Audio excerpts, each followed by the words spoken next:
राधे राधे। हम लोग इस समय सूरजकुंड डबाला पर हैं और जैसा आप जानते हैं हम लोग 84 कोस परिक्रमा पर हैं और ब्रज के बड़े सुंदर अच्छे स्थानों पर हम भ्रमण भी कर रहे हैं और आपको वहाँ से परिचित भी करा रहे हैं। और इस समय हम तुंग विद्या सखी जो राधा रानी की अष्ट सखियों में एक सखी हैं उनके गांव में हैं और हमारे साथ इस मंदिर को जो महंत हैं जो इनकी सेवा देते हैं और बड़ी सुंदर व्यवस्था इस मंदिर की संभालते हैं, श्री पुरुषोत्तम दास जी महाराज हैं। हम उनसे ही कुछ प्रश्न करेंगे। तो महाराज जी थोड़ा आप तुंग विद्या सखी जी के बारे में, सूरजकुंड के बारे में लोगों को बताइए। देखिए, गांव डबारा है, तुंग विद्या सखी गांव है। ये गढ़ है, तुंग विद्या सखी का जन्म स्थान है और यहीं बराबर में आपको सूरजकुंड मिलेगा। सूरजकुंड है, यहाँ पर बहुत संतों ने तपस्या करी है, जो कई समाधि बनी हुई है यहाँ। और तुंग विद्या सखी का संगीत में निपुण थी, शास्त्रीय ज्ञान था। इनका जन्म भाद्रपद पक्ष के शुक्ल पक्ष के पंचमी को जन्म हुआ था। इनके पिता का नाम था अंगद गोप और माता का नाम था ब्रह्मकर्णी। जो ये 8 सखियों में से एक सखी हैं, तुंग विद्या सखी, जो संगीत और शास्त्रीय ज्ञान में बड़ी निपुण थी। यहाँ तक कि संगीत इतना मधुर था कि भगवान अगर कहीं रूस रहे हैं तो मन जाते थे, रुक जाते थे, कहीं जा रहे तो भी रुक जाते थे। ये यहाँ जो सूरजकुंड है, यहाँ राधा रानी अपने प्रातःकाल पूर्वजों को जल देती थी।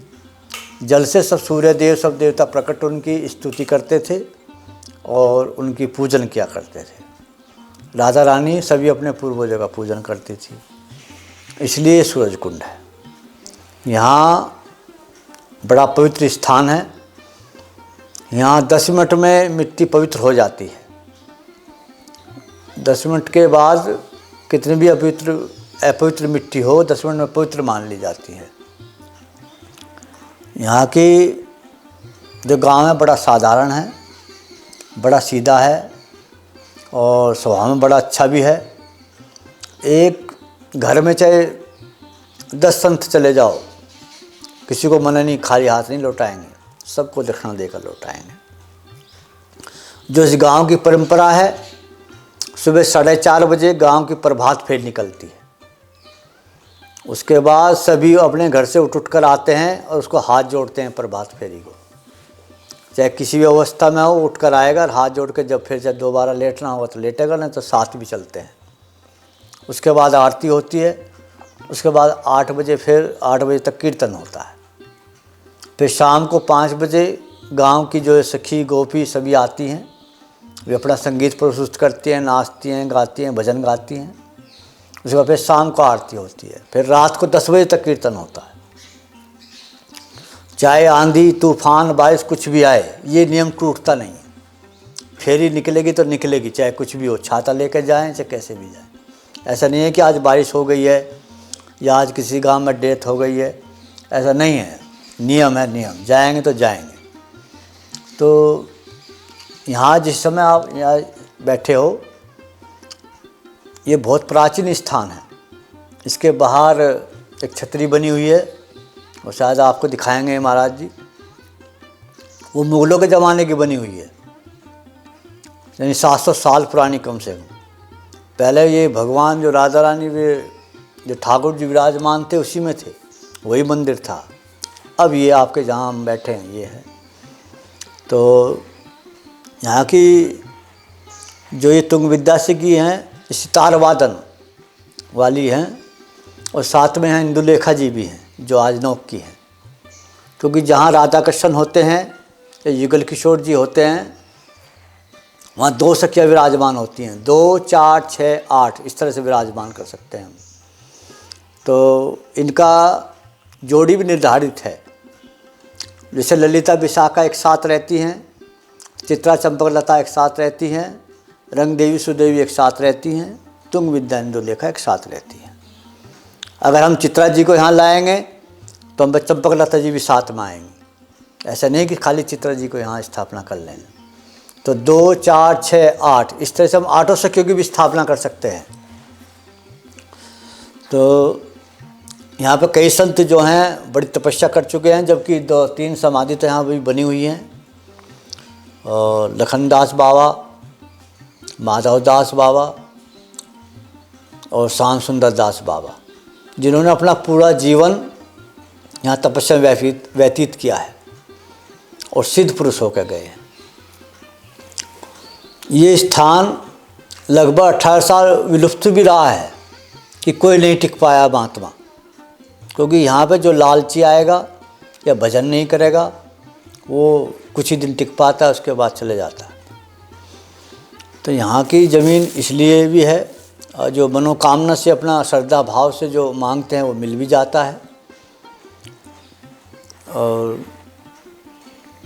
जय श्री राधे। बहुत सुंदर महाराज जी, आपने एक तो इस स्थान की महिमा बताई और ये भी बताया कि 8 सखियाँ जो हैं कैसे एक दूसरे से जुड़ी हुई हैं, राधा रानी से जुड़ी हुई हैं। तो कुछ बरसाना और ब्रज के बारे में भी अगर आप बताना चाहें। देखो, राधा रानी के बारे में अलग अलग मत है, लेकिन सर्वोपरि क्यों हैं? ये 8 सखियाँ हैं, इन 8 सखियों के बाद 8 सखियाँ और हैं जो मंजरी के रूप में बताते हैं, मंजरी है बोलते हैं उनको। मेरे पास चार्ट भी है, वो भी दिखा दूंगा मैं। जो 64 सखियाँ हैं, इसलिए राधा रानी को 64 योगिनी कहा जाता है। और इसलिए सर्वोपरि है कि 64 गुणों के साथ कोई भी इस पृथ्वी पर प्रकट नहीं हुआ है। एक लक्ष्मी होती है, एक महालक्ष्मी होती है। ये महालक्ष्मी का स्वरूप है।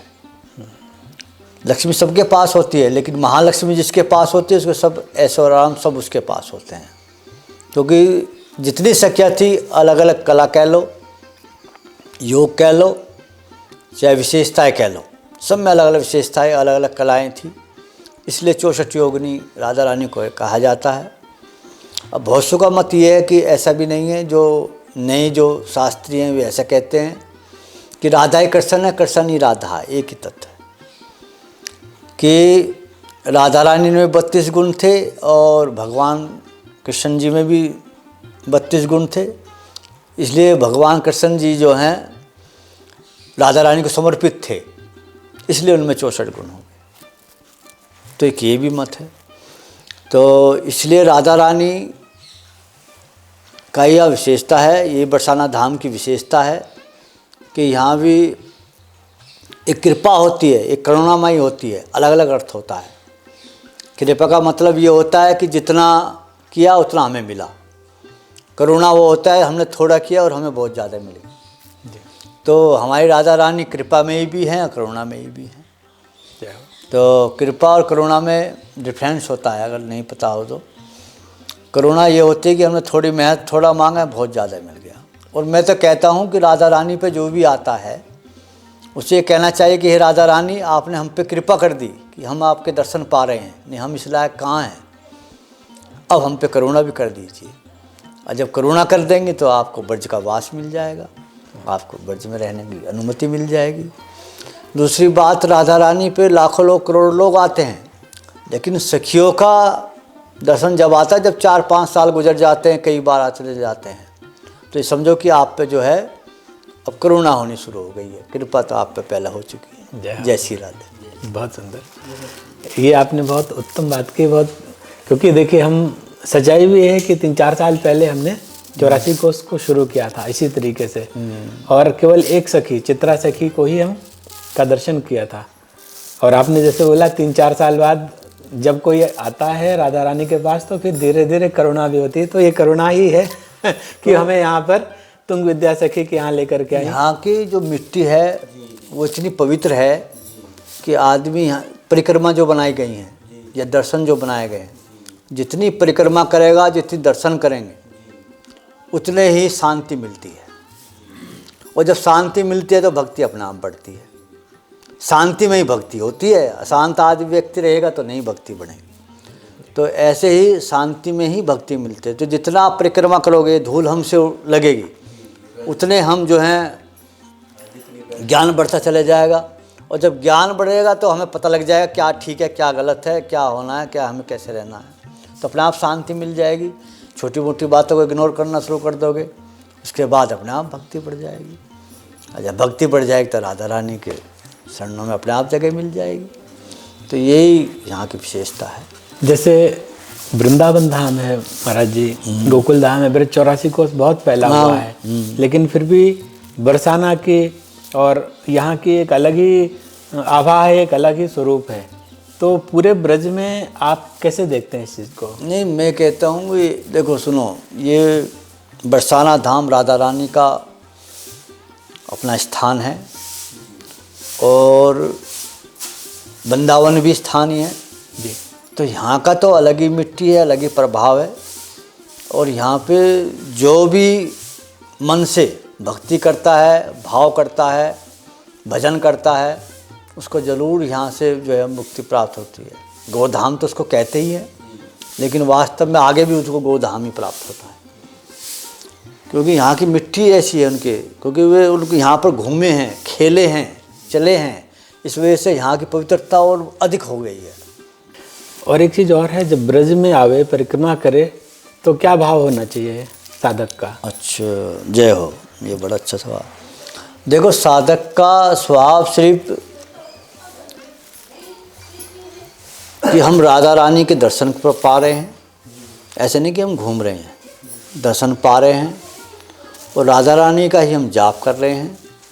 और जो भी हम ये सोच कि हमें राधा रानी को यहाँ प्राप्त करना है, जो राधा रानी के विषय में सोचेगा, यहाँ की परिक्रमा करेगा, वही जो है वैकुंठ धाम के लिए प्रस्थान करेगा।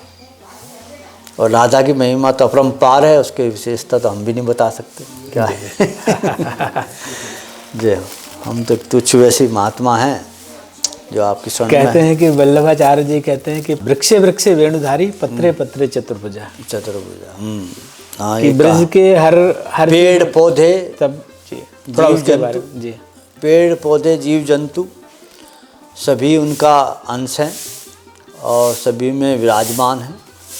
यहाँ की लता पता ये सभी जो हैं विराजमान हैं, सब में उनका स्मरण है। इसलिए यहाँ आते लोग बाग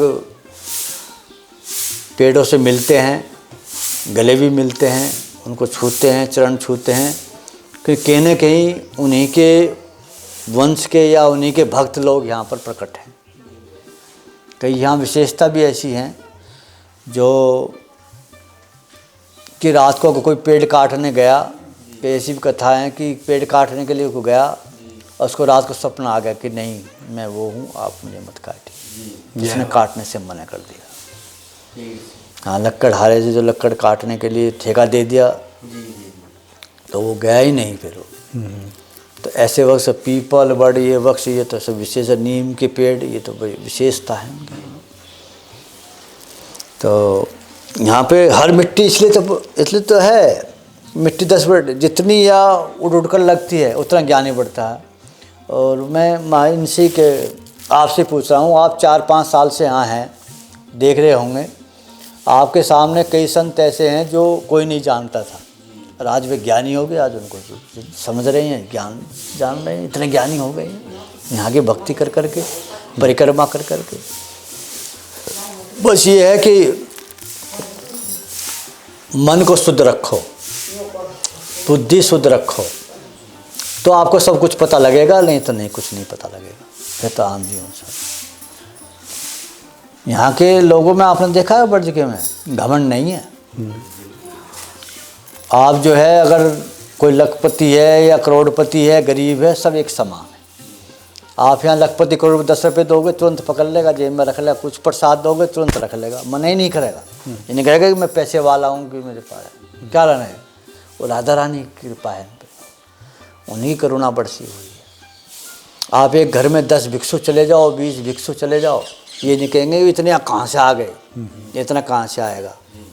जो भी होगा देगा, नहीं होगा तो बाबा क्या लोगे, नहीं होगा तो बना के देंगे, खाली हाथ नहीं आओ। यहाँ का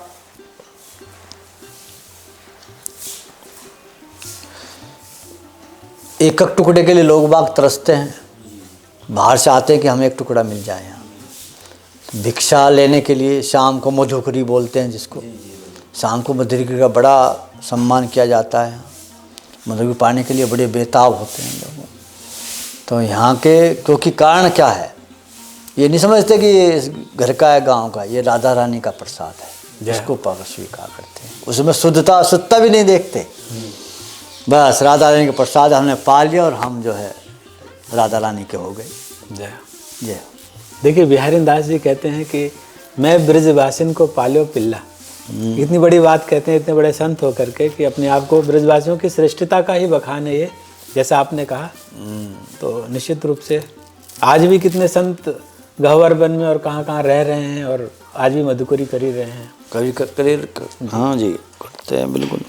और सब कोई भूखा नहीं रहता है यहाँ, सबको पर्याप्त मिलता है, सबको भोजन मिलता है जी, सब चीज़ मिलती है यहाँ जी। तो राधा रानी की कृपा से ही है। तो इस चर्चा को करके आपसे बहुत अच्छा लगा महाराज जी, और बस यही हम लोगों को भी आशीर्वाद दीजिए कि हमसे हमारी वृत्ति ऐसी बने। आशीर्वाद तो राधा रानी यहाँ होती, उनकी कृपा बिना कुछ नहीं होता। जी जी हाँ, हम तो राधा रानी सबको मंगल करती है, सबकी जय करती है जी। और मंगल राधा रानी कभी किसी का बुरा भी नहीं करती है, हमेशा अच्छा ही सोचती है जी। उसको प्यार दुलार देती है। तो यही राधा रानी की विशेषता है, यही करुणामयी राधे हैं हमारी। बरसाना धाम की जय हो और तुंग विद्या सखी की जय हो, राधा रानी की जय। जय जय श्री राधे।